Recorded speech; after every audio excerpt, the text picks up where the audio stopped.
सरल भाषा संस्कृतं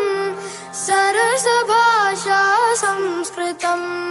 सरस सरल मनोज्ञ मंगल देव भाषा संस्कृतं मधुर भाषा संस्कृतं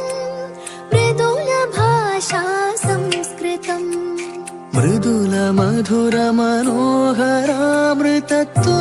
भाषा संस्कृतम् देव भाषा संस्कृतं